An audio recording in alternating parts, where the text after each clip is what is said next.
8/2024 सोमवार रोजी दुपारी जिल्हाधिकारी जलज शर्मा यांना सर्व नाशिक जिल्हा सामाजिक संस्था व संघटनांमधील सर्व पदाधिकारी व समाजसेवक यांच्याकडून जिल्हाधिकारी जलज शर्मा यांना सर्व संस्थेच्या वतीने लव जिहाद व महिलांवर होणारे अन्याय व अत्याचार संबंधित खटले तातडीने निकालात काढावे व आरोपीस तत्काळ फाशीची शिक्षा द्यावी असे निवेदन देण्यात आले। या प्रसंगी ग्राहक संरक्षण समिती राष्ट्रीय अध्यक्ष सौ आशाताई पाटील, राष्ट्रीय विश्वगामी पत्रकार संघाचे राष्ट्रीय कार्याध्यक्ष आशाताई मोरे, माजी नगरसेविका सौ संगीताताई गायकवाड, सौ मेघाताई शिंपी, कविता हर्षल कुलकर्णी, संजय देशमुख, सुनील परदेशी, लक्ष्मण सावजी, योगेश मालुंसकर, संदीप काकड, राजेश कुमार शहा, आरती आहिरे, सौ कांचन जाधव, सुनंदा विस्पुते, योगिता चव्हाण, राजनंदिनी आहिरे, रोहिणी क्षीरसागर, संध्या काळे, अनुसया गवळी, सीमा ललवानी, कांचन चव्हाण, नैना गायकवाड, छाया चौधरी, आशा रमेश भोईर, ग्राहक रक्षक समिती, कर्तव्य दक्ष फाउंडेशन, शिखर स्वामिनी महिला मंडळ, मनुमानसी महिला मंडळ, राधिका फाउंडेशन, रुद्र कुलकर्णी, महिला बहुउद्देशीय सेवाभावी संस्था, घर अंगण बहुउद्देशीय संस्था, पद्मक्षी चॅरिटेबल ट्रस्ट आदी संस्थांनी पुरस्कार देऊन निवेदन पत्र दिले। ठिकाणी जिल्हाधिकारी कार्यालय कलेक्टर साहेबांना लव जिहाद बलात्काराविरुद्ध जे आता महाराष्ट्रात घडत आहे, पूर्ण इंडियात घडत आहे, वेगवेगळ्या ठिकाणी अमानुषरित्या नराधमानी केलेले बलात्कार यांच्या विरुद्ध कारवाईसाठी नाशिक शहरातील संपूर्ण संस्था एकत्र महासंघ येऊन संस्थेचे अध्यक्ष एकत्ररित्या निवेदन देण्यासाठी कलेक्टर ऑफिस या ठिकाणी आले आहेत आणि कलेक्टर ऑफिसला निवेदन देऊन झालं आणि ऑफिसरनी आम्हाला पुढील हमी दिली की यांच्यावर कारवाई कठोर करण्यात येईल आणि पुढे असं GR ही करण्यात येईल। जसं की प्रधानमंत्र्यांनी सुद्धा 2 दिवसापूर्वी कठोर कारवाई करण्यात येईल असं GR ओपन करण्याची हमी दिलेली आहे। तर आता आम्हाला आक्रोश थोडा थंड करावा लागतो की पुढे काय होत आहे आणि काय होणार आहे। धन्यवाद। पत्रकार संघाच्या वतीने व न्यूजच्या वतीने मी आभार मानते सर्व संस्थेचे लोक सगळे एकत्रित येऊन आणि आज जे महिलेवर जे अत्याचार झाले याच्या विरोधात सर्वजण आज आवाज उठवलाय जिल्हाधिकाऱ्यात आणि आशाताईंच्या सगळ्याच्या सहकार्याने एकत्रित करून आलेत। त्याच्यामुळे मी सर्वांचे आभार मानते। असंच जर कार्य आपलं चालू राहिलं ना तर आपण नक्कीच कुठेतरी यशस्वी होऊ आणि गरज आता काळाची गरज आहे की आपल्याला महिलांना शस्त्र परवाना घेण्याची गरज आहे आणि मी म्हणते आपल्याला त्याच्यासाठी पण आवाज उठवावा लागेल। मी मेघा शिंपे, मनुमानसी महिला बहुउद्देशीय सेवाभावी संस्था। माझ्या संस्थेच्या अंतर्गत महिलांसाठी कार्य केले जातं। महिलांवरती जे काही अन्याय अत्याचार होतात त्याच्यावरती ते कार्य केलं जातं आणि आज जे काही मुलींवरती जे काही बलात्कार किंवा अत्याचार होत आहेत ते थांबवले गेले पाहिजे आणि त्यांना संरक्षण हक्क दिले पाहिजे। प्रत्येक शाळेमधून त्यांना सेल्फ डिफेन्सचे धडे आणि कॅमेरा प्रत्येक शाळेच्या बाहेर हा लावला गेला पाहिजे। ही आमची कळकळीची पूर्ण म्हणजे सगळ्या संस्थांकडनं कळकळीची विनंती आहे। शासनाला आहे, राज्याला आहे, केंद्र शासनाला आहे, सगळ्यांनाच आमची ही विनंती आहे की त्यांनी नाशिक जिल्ह्यामध्ये प्रत्येक शाळेमध्ये कॅमेरे आणि सेल्फ डिफेन्सचे धडे हे मुलींना दिले पाहिजे, जेणेकरून जे काही असे नराधम आहे त्यांना 2 हात करण्याची मुलींमध्ये शक्ती आली पाहिजे आणि त्यांना ती प्रेरणा मिळाली पाहिजे। तर मी एवढंच सांगू इच्छिते, शासनाने तात्काळ याचे जे काही बलात्कार झालेला आहे किंवा अत्याचार झालेला आहे ज्या मुलीवरती बदलापूर, तर त्या बदलापूर त्या ठिकाणी त्या नराधमाला तात्काळ शिक्षा केली पाहिजे अशी मी मनुमानसी संस्थेच्या वतीने आणि इतर संस्थांच्या वतीने आश्वासन निवेदन देत आहे शासनाला आणि त्याची तात्काळ त्यांनी दखल घ्यावी हीच विनंती। धन्यवाद।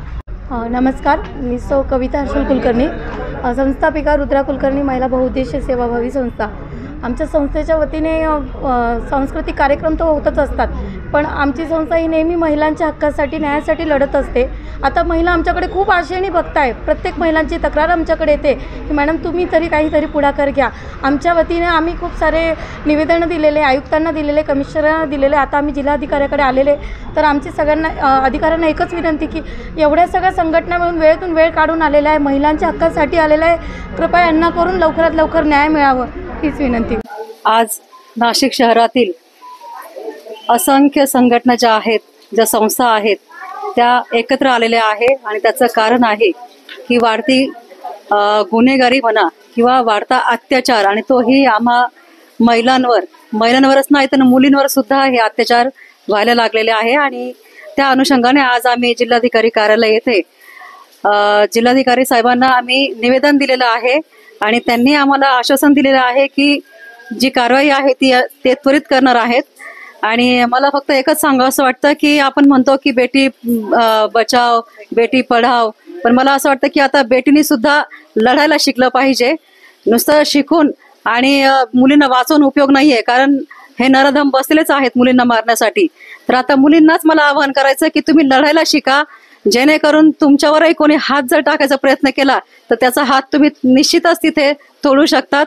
आणि सर्व महिलांना मुलींना शाळेतल्या ज्या शिक्षिका असतील त्या सगळ्यांना मला आवाहन करायचं आहे की आपण आपल्या घरापासून सुरुवात करायची आहे, आपल्या मुलींपासून सुरुवात करायची आहे। त्यांना तुम्ही स्वसंरक्षणाचे धडे हे स्वतःच दिले पाहिजे, कारण जिजाऊ जी होते तिने शिवाजी महाराज घडवले, पण जिजाऊ स्वतः सुद्धा 4 हात करायला कुठेही मागे नव्हत्या। आणि आम्हाला असं वाटतं की आता प्रत्येक घरामध्ये जिजाऊ ही स्वतः घडली पाहिजे, तेव्हा जाऊन कुठेतरी पुढे शिवाजी महाराज घडतील। आणि जे बंधू आहेत त्यांनी सुद्धा ह्या गोष्टी लक्षात घेतलेल्या पाहिजे की आपण ज्या मुलीला छेडतोय, जिच्यावर अत्याचार करतोय, तर आपल्याही घरात बहिणी आहेत, आई आहेत, हा विचार त्यांनी करावा आणि त्यांची मानसिकता कुठेतरी बदलायची गरज आहे। मी सर्व संघटनांचे आभार मानते की आज सर्व संघटना इथे आल्यात, त्यांनी जिल्हाधिकारी साहेबांना एक निवेदन दिले आहे आणि इथून पुढे सुद्धा अशा काही घटना जर घडत असतील तर नक्कीच नाशिक शहरातील सर्वच संघटना एकत्र येऊन त्याचा मोठा उद्रेक होऊ शकतो, एवढंच सांगते।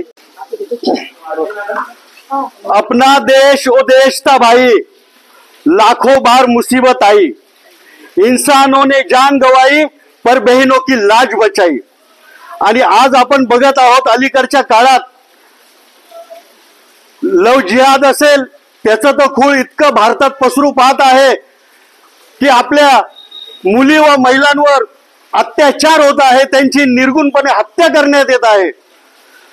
आणि जेव्हा एखादी अशी घटना घडते त्याला पोलीस घेऊन जाता, काहीतरी शिक्षा होती चावम्याव, तो बरं 4-5 वर्षांनी सुटून येतो आणि बिंदास फिरतो। परंतु आमच्या मुली आणि महिलांवर जर अत्याचार होतो, त्यांचं आयुष्य खराब होतं, याला जबाबदार कोण आणि किती दिवस आम्ही सहन करायचं? आम्ही नाशिक जिल्ह्यातील, फक्त नाशिक शहर नव्हे, नाशिक जिल्ह्यातील प्रत्येक संघटना असेल किंवा संस्था असेल, असे सर्व समाजसेवक आज या शेकडोंच्या संख्येने आहोत।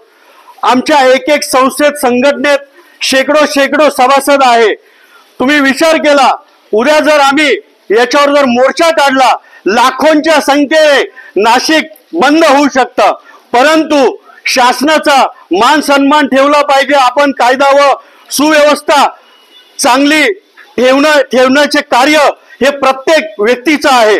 म्हणून आम्ही माननीय जिल्हाधिकारी साहेब यांना सर्वांच्या वतीने आज निवेदन दिलं आहे की लवकरात लवकर, जसे आपण ताजं उदाहरण तुम्हाला सांगतो, जसं हे बदलापूरला झालं, तो जो आरोपी आहे त्याला तात्काळ फाशी द्यावी आणि या आधीचेही जेही मुली व महिलांवर अत्याचार होणारे जेही खटले असतील, हे तातडीने हे खटले निकाली लावावात, नाही तर उद्या सर्व या नाशिक जिल्ह्यातील समाजसेवक जर मनावर घेतील तर काहीही घडू शकतं। धन्यवाद। नाशिक लोकशाही न्यूज ब्युरो रिपोर्ट, नाशिक।